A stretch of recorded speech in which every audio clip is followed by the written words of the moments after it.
I'm going to say it really all started with the fact that I am raising a son on the spectrum. He is now 18. This week, we're actually preparing for college orientation. Feels like just yesterday, we were looking for pre-Ks for him, and now he's going to college. I actually was crying this morning because it's a lot. So when it comes to being a person of color and you have a child who has a neurodivergent diagnosis, whether it's ADHD or autism, you know, the first thing, unfortunately, a lot of our kids experience is consequence. There is a point where I had to find a new therapist for my son, and the amount of people who told me that his case is too complex to take on. You know, maybe you should try another place. And I'm like, my baby just needs somewhere to go, somewhere to talk to, somewhere he could feel seen. It angers me because if I say, hey, you know, I have high blood pressure, nobody goes like, are you sure?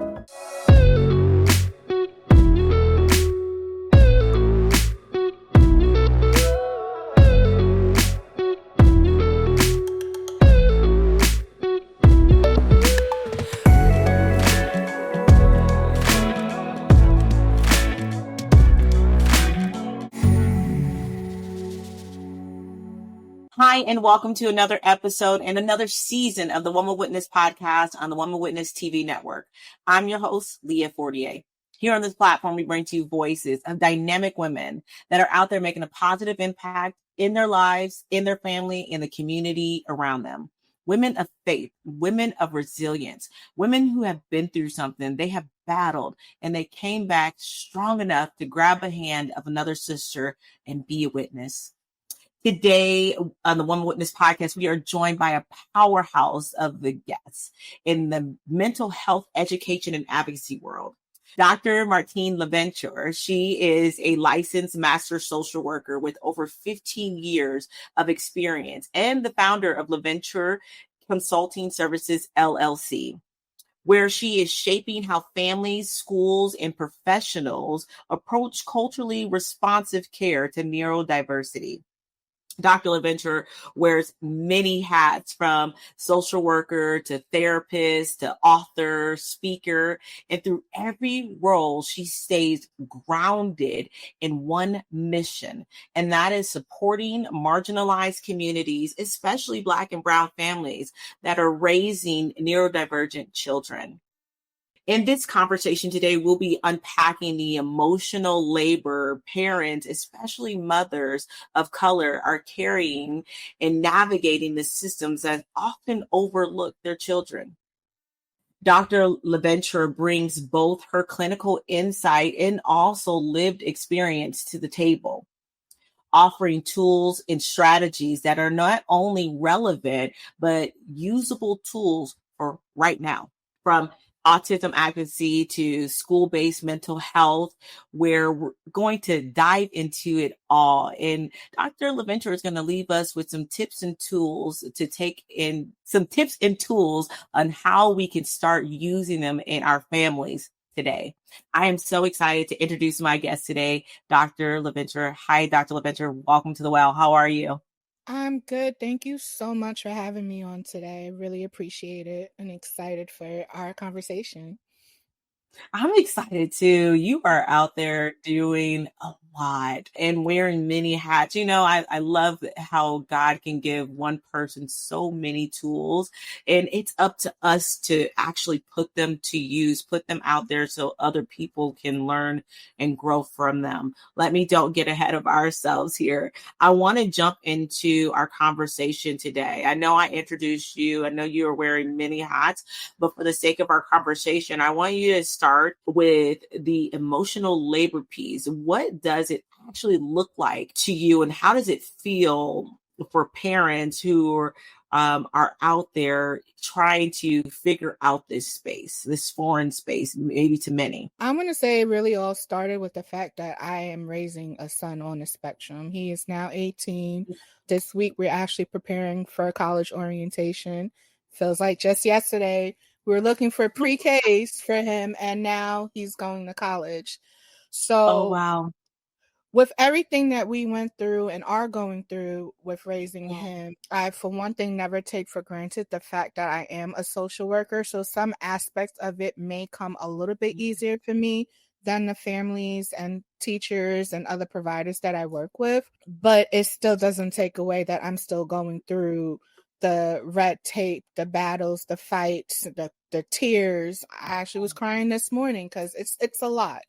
So when it comes to being a person of color and you have a child who has a neurodivergent diagnosis, whether it's ADHD or autism, you know, the first thing, unfortunately, a lot of our kids experience is consequence, because those are the kids who are too loud.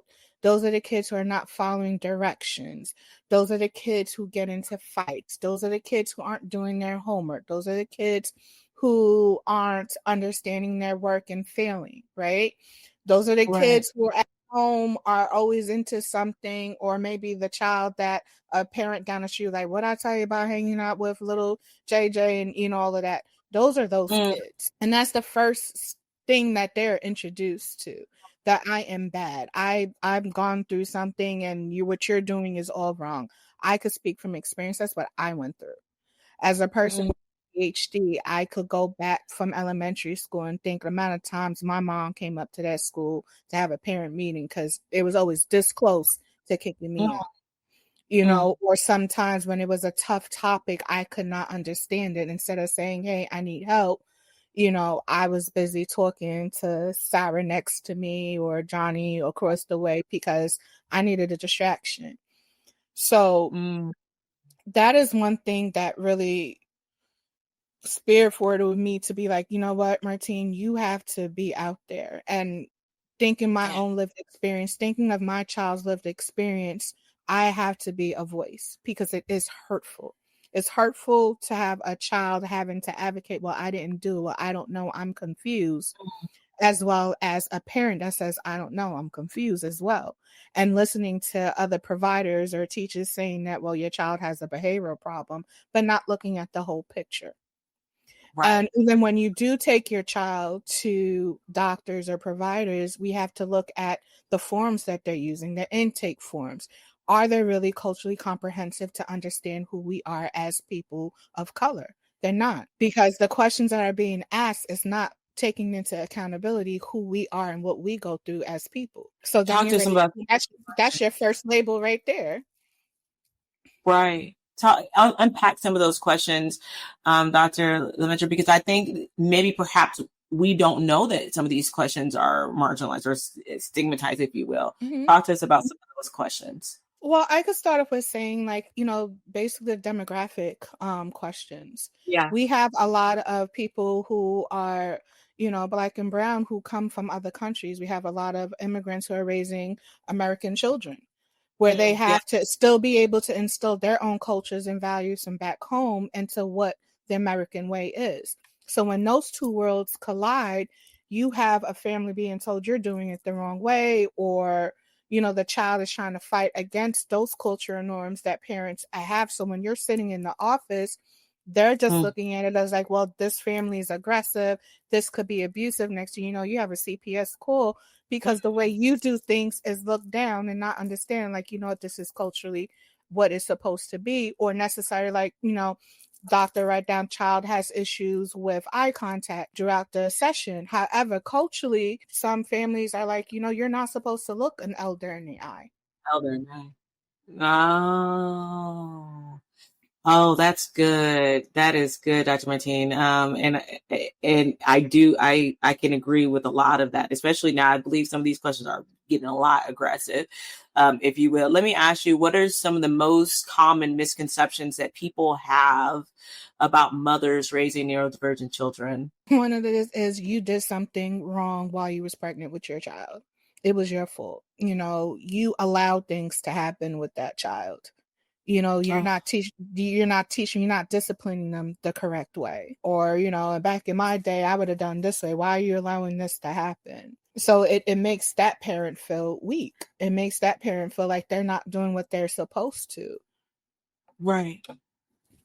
Oh, that's terrible. I didn't know that, Dr. Martine. I really didn't. Mm-hmm. Thank you for sharing that, because I know that there are probably parents out there right now who are feeling that shame or feeling that guilt that someone else tried to put on them. What would you say to some of those parents right now? It's not your fault. I mean, I still feel guilty till this day. Not necessarily also what the outside has put on me is what I put on myself. There are a lot of services that I'm now just getting from my son at 18. And I'm like, why didn't I start this when he was 5 or 6? Think of how far he would be. But then I'm like, he's where he's supposed to be with what I've done so far. Right. So I should be okay with that. But it's in me. I feel very guilty. I just mailed off some forms the other day for some services. I'm like, this is an amazing service. Like when he was going through this, he definitely would have benefited from that. So as a mom, I feel horrible because I remember the struggles that he went through. But then I take a pause and I think about it and I'm like, all right, now that he's stepping into adulthood, look what he can do because now it's in place. That is so good. Thank you for sharing that. What are some moments where you've seen the emotional toll show up in subtle ways or invisible ways, maybe be it be stress or burnout or isolation? When you can't help your child, right? When you are doing the right thing and you're on the phone with a provider and they're telling you, no, we can't help you. I'm actually getting emotional now. There is a point where I had to find a new therapist for my son. And the amount of people who told me that his case is too complex to take on. Maybe you should try another place. And I'm like, my baby just needs somewhere to go, somewhere to talk to, somewhere he could feel seen. And I'm just being hit with no, no, no.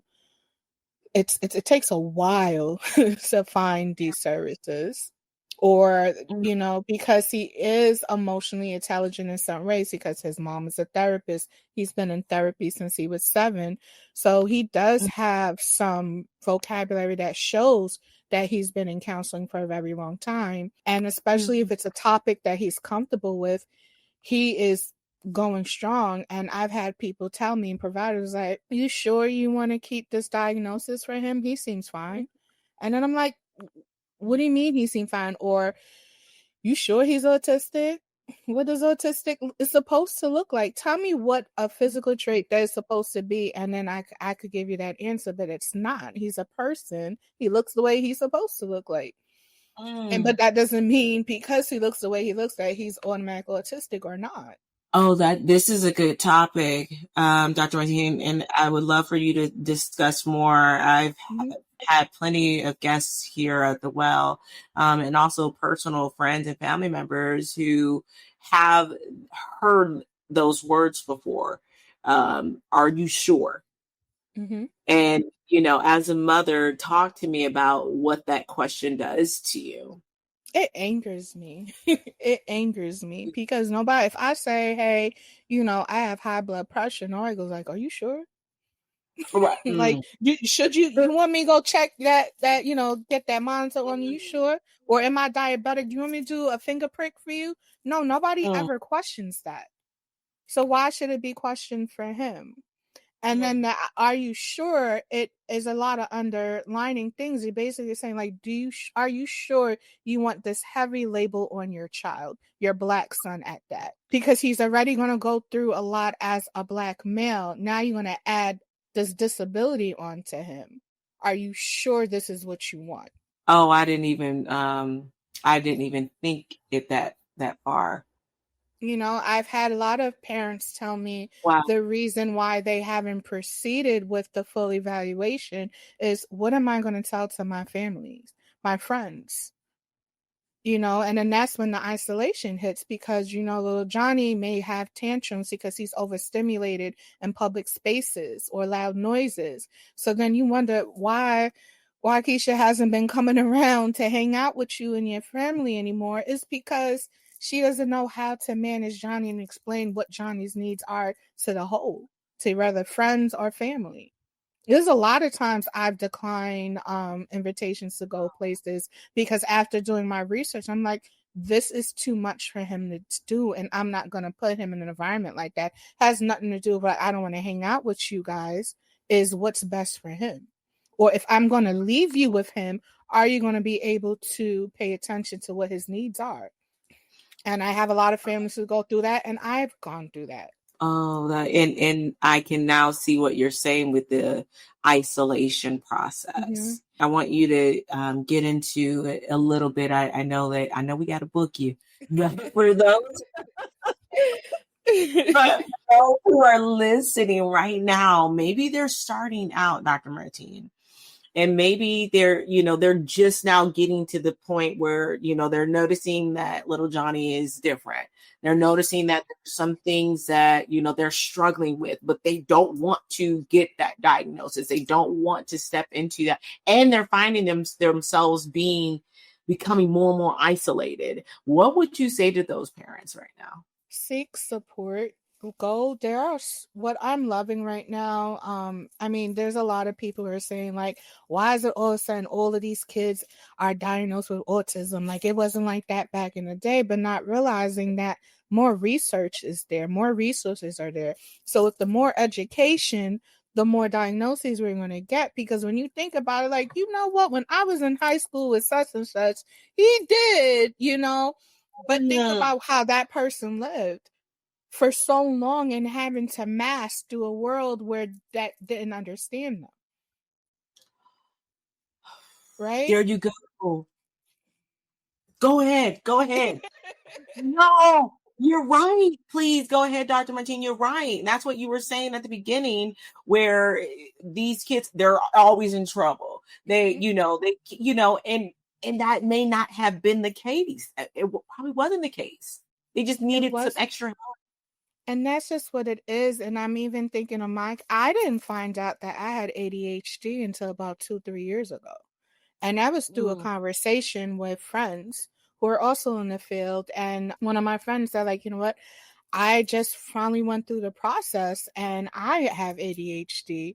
And I was like, I wonder. And so I went to go have the conversation with my Caribbean mother. And she goes, yeah, you have it. I'm like, what? What you mean I have ADHD? He goes like, yes, they told me when you were in kindergarten that I should have you evaluated. And I did. You had the diagnosis. And instead of putting you in public school, I put you in Catholic school because I figured the structure of Catholic school will get it done for you. And the first thing I said to her, we'll fix it. And I said, like, so when you spending half of your lunchtime coming up to the school, did you think they really fixed it or not? And then I had other people tell me, like, well, Martine, look how far you came. You went to college, you're raising your family, you got your doctorate, you're successful. I was like, but do you know the mental toll it takes for me to even complete a task? Where people would say like, oh, you're being lazy. There she goes again, procrastinating, right? But if my mom had the support, she wouldn't have been ashamed to allow that to be known. And that's what happened. If parents have that support to know, let's say, like, my child is struggling, I need help, and not be afraid to be judged, then their child will get help. And they, as parents, will also get help. They'll find their supports, their family, their village. Because your village doesn't always have to be your brother, your cousin, or your bestie. Your village could be other parents who are going through what you're going through. I have a question, Dr. Martine. How much do you think that we're talking back to culturally, right? How much do you think that us versus our counterparts may have had financial stability to help, especially back in those days, where maybe, little Johnny, I love the name that we're using, call in a tutor for him. You can give him private lessons. Where tutor, you could get a nanny that could help with behavior. So like if they're in a dinner party and little Johnny's having a meltdown or an upset, is overstimulated, could take them to the side. Like I actually remember the church that I went to had like a separate room that if your child was having upsets that you could go to. And I went plenty of times in that room, because Right. I was just all over the place. But like, if we're thinking about our counterparts, they have that ability to have, that's how they build their village, right? They surround themselves with those resources to tend to their children. And unfortunately for us, again, we're isolating, we feel guilty for where our child is at. We don't want to be judged. Or, you might be a single parent trying to navigate it all by yourself. So you're just going through with the motions. Or again, if you come from a Caribbean family or any other immigrant family, where things like this is not even recognized, what do you do? I want to ask you, I'm glad we're kind of saying in that vein, for those I want you to talk to some of those or some of us who may have grown up in a faith-based home. I know you went to Catholic school, but they feel a lot of it can just be prayed away. And I do believe in the power of prayer, and I do believe in miracles, but talk to some of those people who maybe they may need a little bit extra help. But What I would say that to that, because there is a family that you could get within your church family, right? So what you may need to do is have them surround you and help you pray for patience, right? So that could be another way of doing it and getting the help that you need and bring them into it, because it takes a lot of patience where you feel down and out, depressed, anxious about what's happening to your child. You need help. You need to really be surrounded by love, and your faith could still lead you through in what you're going through. I pray all the time because this is a lot. It's not a burden. It's not, because I love my son down, but what becomes a burden is when sometimes I feel I don't have a place to lay it down. That's the part that becomes a burden. So why not lay it into the ears of my Lord, or going to church and with the people who could just hear what my pain is. Oh yeah, that's good. I love the fact. I'm sorry, I want to highlight this real quick. I love the fact that you said that you can get around that family group, that core group, and that help you pray for patience. Sometimes we get to the point that we're just praying so hard for our child, our mother, our sister, our spouse. We're praying so hard for them. And I love the fact that you brought it back to God. Help me with my patience. Help me to understand. That was good. That was very good. Thank you for sharing that and being vulnerable, because I know a lot of us can probably take that and say, you know what, I might need to focus on me for a second. And maybe it'll then be. It's that old saying that, if you're in an airplane and the mask come, you put your mask on first before you put somebody else's. So if you're not well and you're not emotionally feel that clarity, how can you help your child? That's good. I love that. I want to talk to you a little bit about the system, the advocacy, and solutions. When schools or professionals, they're saying that they are being inclusive, culturally responsive. What is usually missing from that picture? It's the idea of what that looks like, and it's not actually including parents, community members in that process. If we don't have a seat at that table, how can you truly build an inclusive environment for other students who look like me? And I think that's the biggest miss. It's change. Being afraid of change is a huge part of it. Some districts may feel that if we open up our doors for this, it's going to open the doors for everything, and everybody's going to feel they have to have a say. But if we're really going to be building policy that assists us to becoming more inclusive, then you do have to let the community in and not shut that down. That's good.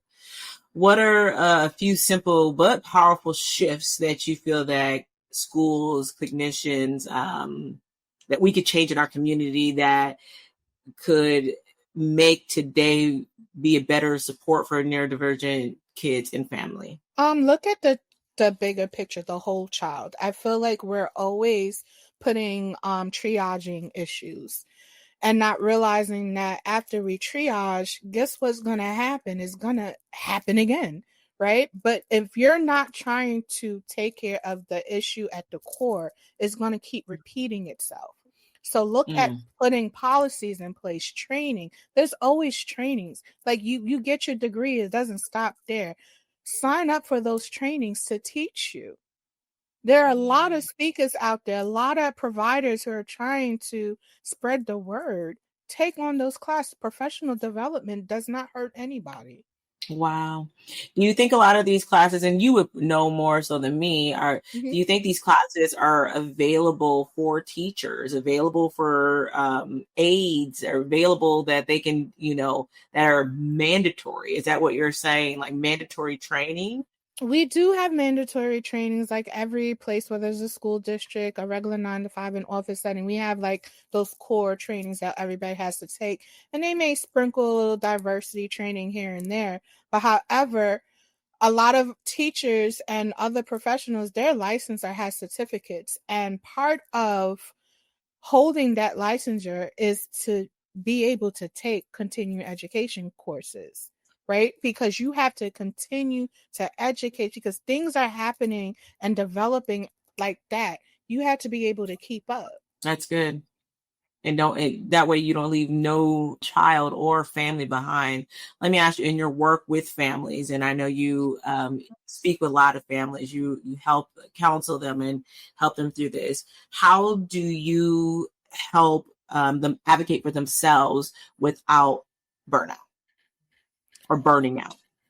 I always say, don't be afraid to ask questions, because if you don't ask, you'll never get. And then when you're overwhelmed with not knowing, that's how the burnout happens, because you feel that you have to take it on yourself the whole time. But if you say, hey, I need help, some parents don't realize, like, oh, if I only go to the IEP meeting once a year, that's it. No, you could always go to the table.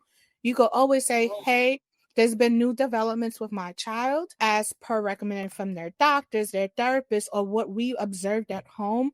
We would like to go to the table and perhaps see if we can add this extra service, or ask the teachers, have you seen this? And maybe let's start collecting data. So if we come to the table in 4 to 6 weeks with what I've observed, what has been recommended by the doctors and the teachers' data collection, we can see, like, do we have to make an amendment to that IEP? Oh, that's good. What did you say? You said going back to the table, going back and asking, for help or to make the change, because you're right. When you're trying to fight those battles alone, I mean, you're losing sleep, you're stressing out, you're probably trying to diagnose it and fix it yourself, right? Mm-hmm. I love that. You blend your clinical tools with real life strategies, things that you have lived. Can you share one or two tools that families find especially helpful for them? I would say I've always taught my families, because it works wonders for me and my son, is how you phrase certain questions. You could say to your child, hey, how was school today? And he'd be like, oh, it was whatever. Start your day off with saying, like, what are your hopes for the day? Because that could also help. What happens if a lot of children, they have their own base reality of what they expect to happen when they walk through those doors. And when that reality doesn't meet, that causes overwhelming, confusing meltdowns and things like that. So if you start off and say, hey, child, hey, son, hey, daughter, what is your hopes for today? And they list it out to you. Then you could go back and say, all right, if A, B, and C does not happen, who can you go to? So then you're teaching your child how to problem solve on their own and identify who their resources are in that building. Oh, that's good. So then now the conversation could be when they come home from school, hey, Johnny, how was school? Were you able to accomplish this? And if not, what happened? How did you do that? Because now you're having a full conversation. And what you're also teaching your child is how to hold a conversation. How to hold a conversation, oh my goodness. I love a couple of things that you said. You asked about what do they hope, problem solving. So if they are faced with that situation, they know who to go to. That is so good. We need to be having a conversation with kids about this every day. Look, God, that is the most saddest thing in the whole entire world when, your kid comes home or, they'll say something like, such and such kicked me. And you're like, well, what did you do? Nothing. well, why didn't you not do anything? Or I hit him back, or why did you not tell a teacher? You know what I mean? So, that's good. That's very good. Yeah, that's good. Attacking it before it happens. Yes. Let me ask you, how can extended family and friends or even community members show up better to help parents navigate this journey? Come in with an open mind. Our parents, our families are already feeling judged and guilty. If you come in with an open mind and saying like, hey, Sarah, how can I help you today? Hey, I'm about to take Ben and Jerry to the pool today. Do you need a break? Let me take Johnny with me. What does he need? If I'm going to take him, what does he need? What should I have? Some people don't realize, like in my packing of my son, it makes sure that I had something soft, something tactile for him. Like if he gets anxious, his headphones, if he gets the loud noises, overstimulated. So making sure that you have what they need, but offer. That's good. How often do you say no? If I'm going back to when he was younger, I said no quite a lot. I did, because it was, he and I against the world. And now that I'm speaking with my sister-in-law, and she's going through the process right now with my nephew, and I actually just had this conversation with her today when she said that she worries a lot and she has to be with him and things like that, and he's trying to fight his independence. And I said, like, you know what, you have to let him make those mistakes, and if somebody wants to be able to take him out, like he's in soccer now, let the coach be the leader, because if you step back, then you're teaching him that this person here is responsible for me, is going to make sure that I'm fine, just like you would. Oh, wow. That is a lesson right there. And it's hard. I know it's hard. I know it's hard. What would you say to that mother or that parent who just can't? I don't think that you're going to handle my child right. I don't trust that you know how to do it. What would you say? I would definitely say to that parent is like, let's talk about what you're afraid will happen. And if it happens, then what? Like one of the things, and I'm just using her as the example again, she said, I'm worried that somebody is going to hurt him or take advantage of him. I said, well, then what? If that happens, what is he going to be able to do? Because at 15, 16, 17, or 20, 30, and that happens, what are you going to do? Oh, that's good. That's really good. I would, yeah. Look. But that gets the conversation going. Then how do I prepare for it? How do I prepare my child for it? How do I, for those helicopter moms out there, sorry, and let's just say this, even for some of the moms who, been moms and parents who had traumatic experiences in the past. Mm-hmm. So I can. Yeah, but and that's why you have to be slow in understanding where they are and not push too much. But always start with like, what is it that you're afraid is going to happen? And if it does happen, how do we recover from that? How do we pivot? That's good. Okay. Dr. Martine, I want to talk about, you wrote books, you're a speaker, a social worker, you're school social worker. Then you also are the owner and founder of Leventure's consulting services. Talk to us a little bit about your consulting services. So my consulting services is basically what I know I've gone through, in this journey with my son.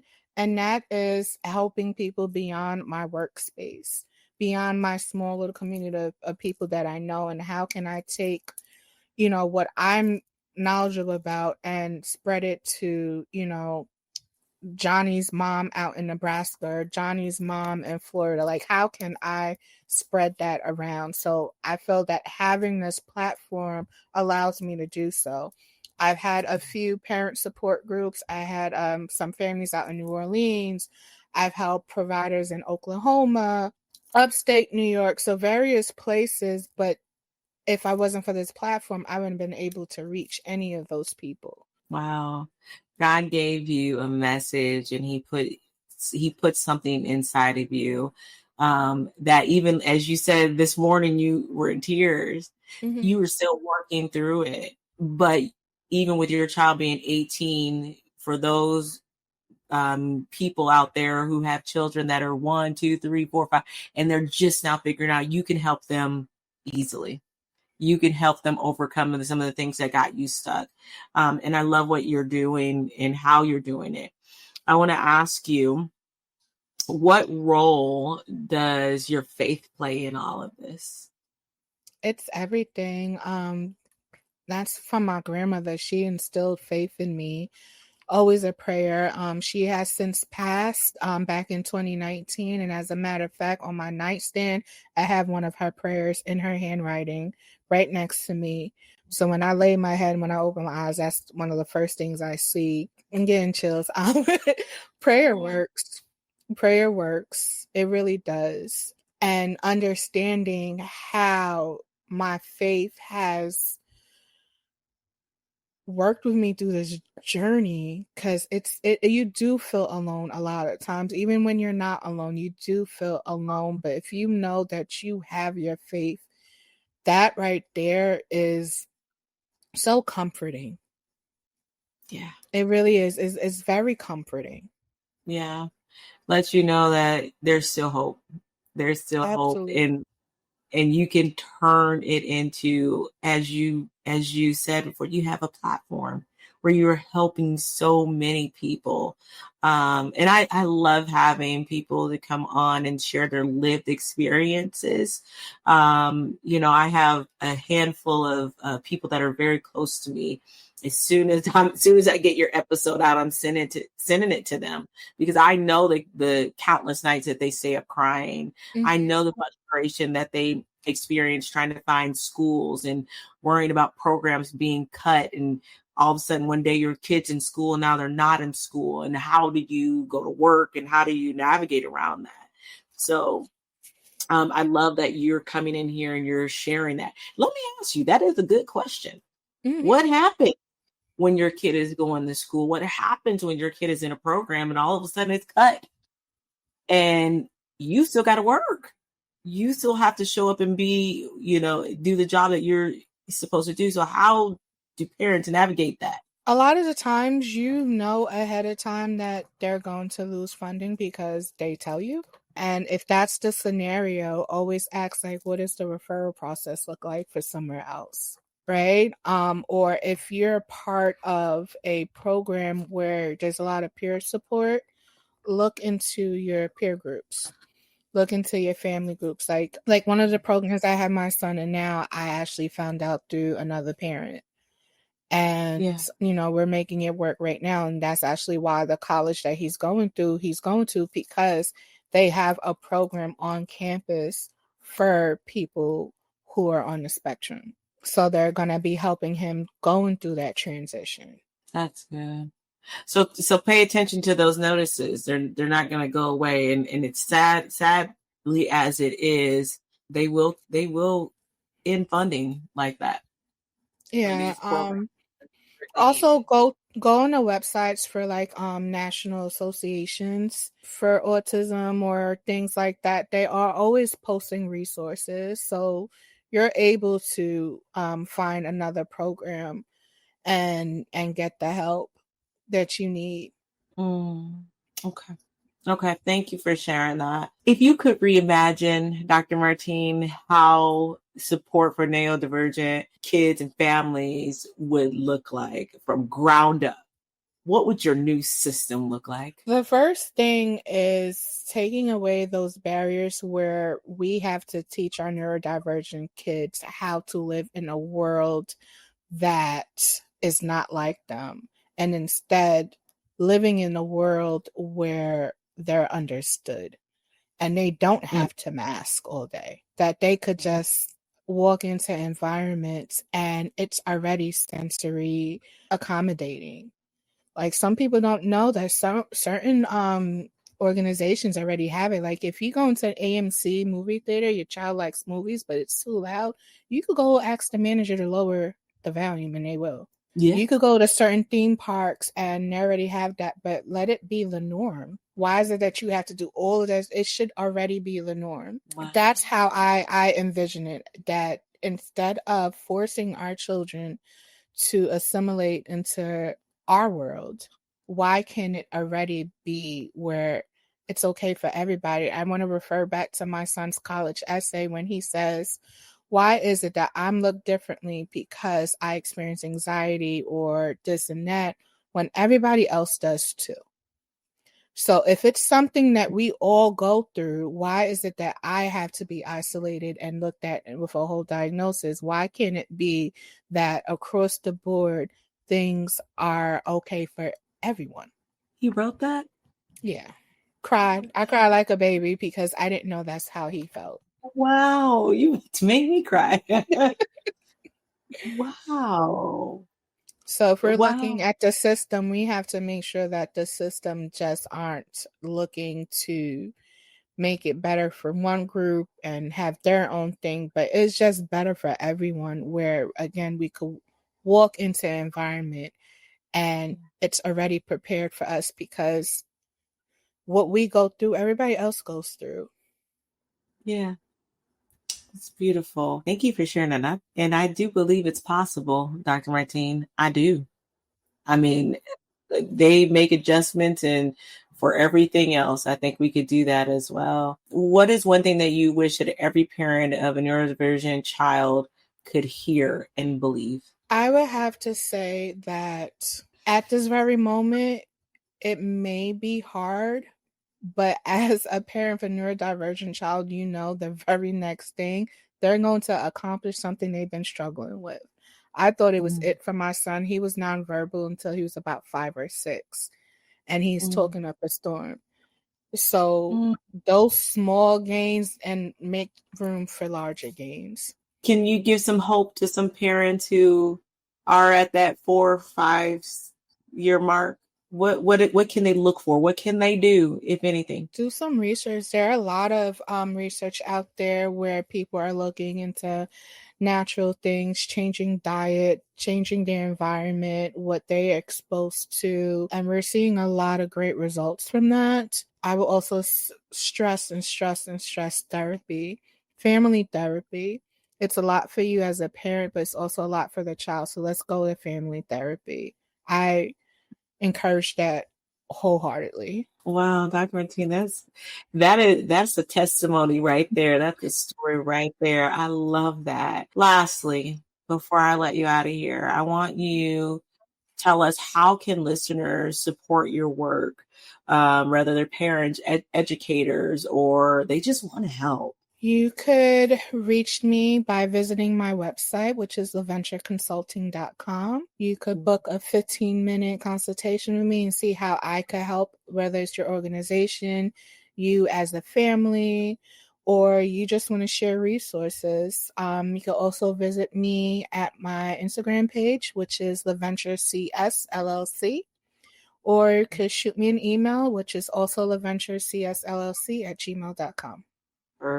Perfect. And I will definitely leave all that information in the description below. What's the name of your book, Dr. Leventure? As of right now, my book should be coming out officially in December, and it's based on my son. It's called Jalen the Brave, and it's a book teaching children how to deal with their emotions and being more accepting of others on the spectrum or with ADHD. Oh, that's beautiful. Oh my goodness, that's very beautiful. Okay, by the time this comes out, the book will be out, and we will definitely have it in the link below. Get that support, Dr. Leventure. Tag her on social media. Tag on what he as well. I love it. Okay, before we get you out of here, I want to thank you so much for coming in, and you have poured at this well. I know for a fact that many women are going to be blessed by this. Women and men, families are going to be blessed by this episode. Before I let you go, I want you to leave us something to hold on to for the rest of the week. For the rest of the week, I want you to lead in with calm, open hearts, which that you are able to move on to your next step. Your next step will come to you if you are leading with a calm and open heart. That's it right there.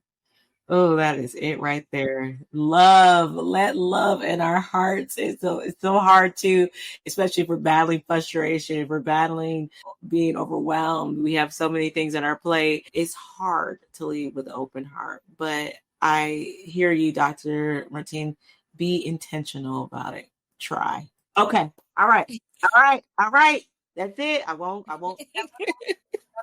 a questionnaire here. That's why I said I have to have you back on. I want to have you back on with some parents who are in the midst of it. They're in the thick of it right now. Okay. I think that would be amazing too. Maybe we could talk about that off air. I think it'd be really good. I'm open to that. If you could give away some of your secret sauce. Yes, I can. All right. Yes, we have to talk about that more. Okay, ladies, I want to thank you so much for tuning in to another episode of the Woman Witness podcast on the Woman Witness TV network. I want to thank my special guest, Dr. Martine Laventure. You were amazing. You poured, you came and you conquered it. So thank you so much. I want you guys to follow her on all social media. Get in touch with Dr. Martine if you have any questions. If you are in the midst of it, just pick up the phone. She said 15-minute, a free consultation. Yes. 15 minutes. I mean, see if you guys are a good fit. See if maybe she can give you some hope, because as we talked about before, you cannot do it alone. And we don't want you going into isolation. There are support groups. There are people out there that can help you. Okay. All right. I want to thank you so much for tuning in to another episode of the Woman Witness podcast. And perhaps you are chosen for such a time as this to write, to tell your story, your truth. Until next time. Bye, y'all.